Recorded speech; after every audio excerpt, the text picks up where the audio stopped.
गौतम बुद्ध। हिंदी कहानी क्रोध की अग्नि। एक दिन गौतम बुद्ध अपने शिष्यों के साथ अपने आश्रम में एकदम शांत बैठे हुए थे।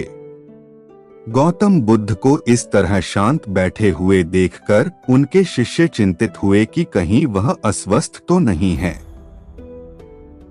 एक शिष्य ने उनसे पूछा, आज आप मौन क्यों बैठे हैं?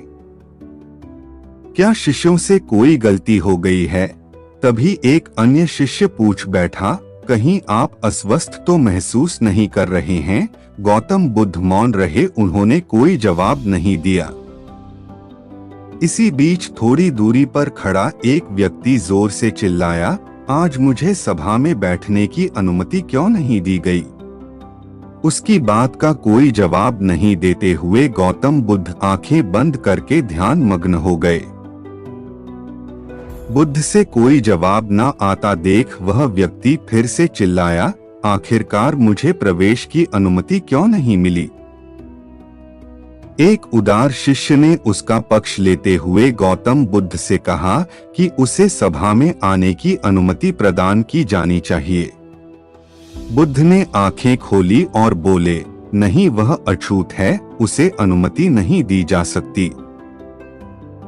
गौतम बुद्ध की यह बात सुनकर शिष्यों को बड़ा आश्चर्य हुआ। बुद्ध अपने शिष्यों के मन का भाव समझ गए और बोले, हाँ, तुम लोगों ने सही सुना, वह अछूत है, इसलिए उसे सभा में बैठने की अनुमति नहीं दी जा सकती। गौतम बुद्ध के इस कथन पर कई शिष्य एक साथ बोले, पर आपने तो हमें सिखाया है कि जात पात का कोई भेद होता ही नहीं है, फिर वह अछूत कैसे हो गया? अपने शिष्यों के मनोभावों को समझकर बुद्ध ने समझाते हुए कहा, आज यह क्रोधित होकर आया है। क्रोध से जीवन की एकाग्रता भंग होती है। क्रोधी व्यक्ति अक्सर मानसिक हिंसा कर बैठता है। इसलिए कोई भी व्यक्ति जब तक क्रोध में रहता है तब तक वह अछूत होता है। उससे हमें दूरी बनाकर रखनी चाहिए। इसलिए जब तक यह क्रोध में है तब तक इसे एकांत में ही खड़े रहना चाहिए।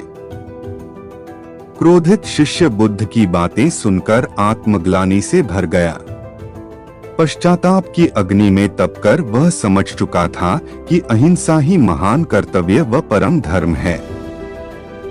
वह बुद्ध के चरणों में गिर पड़ा और आगे से दोबारा कभी क्रोध न करने की शपथ ली। उम्मीद है गौतम बुद्ध हिंदी कहानी क्रोध की अग्नि आपको पसंद आई होंगी। अगर आप इन कहानियों और इनके द्वारा दिए गए संदेश पर अपना कोई व्यू देना चाहे या ऐसी ही कोई कहानी हमारे साथ शेयर करना चाहे तो कमेंट सेक्शन के जरिए हमें जरूर इससे अवगत कराएं।